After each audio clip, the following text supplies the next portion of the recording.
xóa khơi mun na po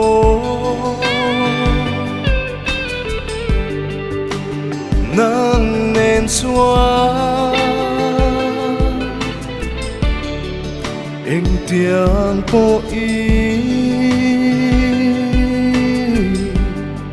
sẽ ôm mà po re pe po y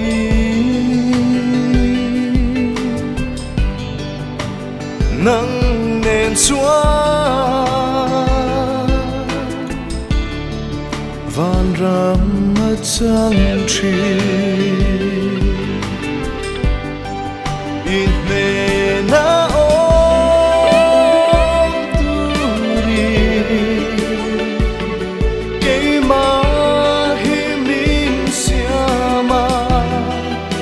in ne na ôm tu đi và bóng lâu tu đi ít ne lâu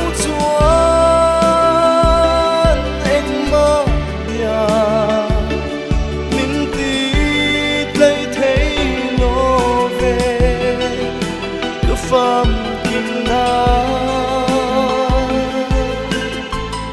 ô nắng châu hi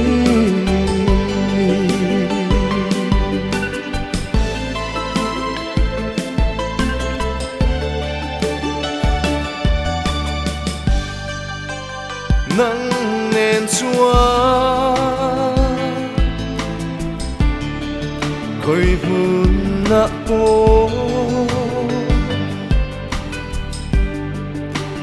nắng nên xóa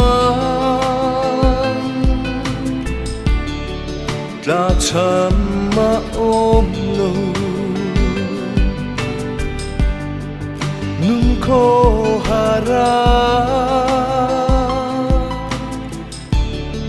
chuyện này lo vì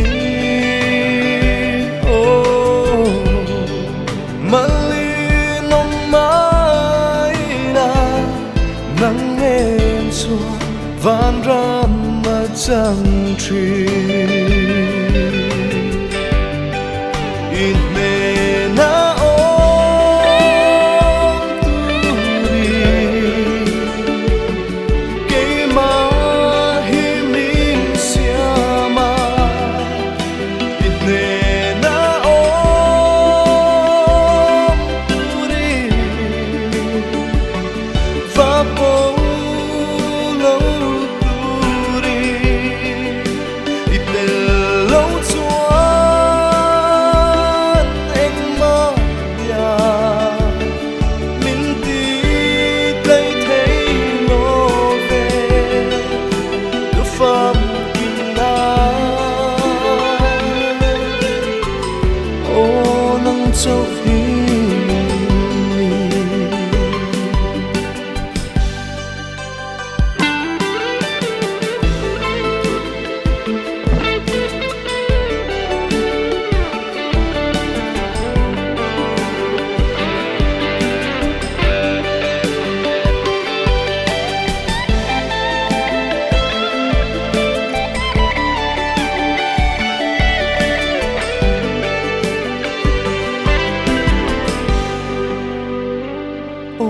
Giêsu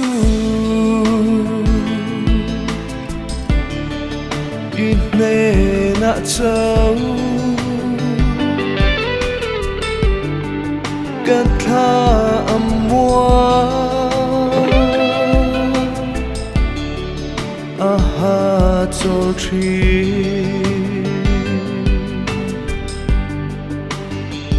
o Giêsu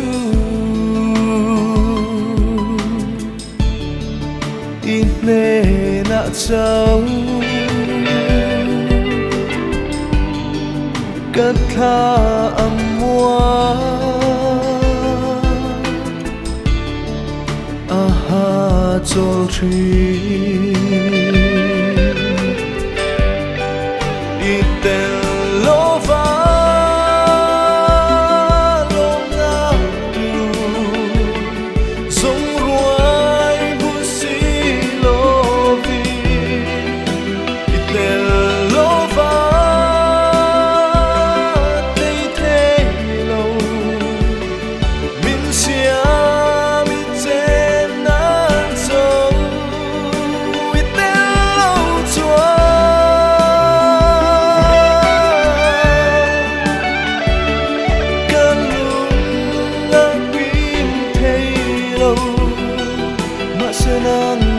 xóa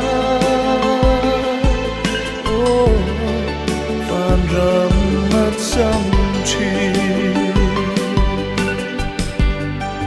mà sẽ nang nên xóa phàn rầm mất dâm chi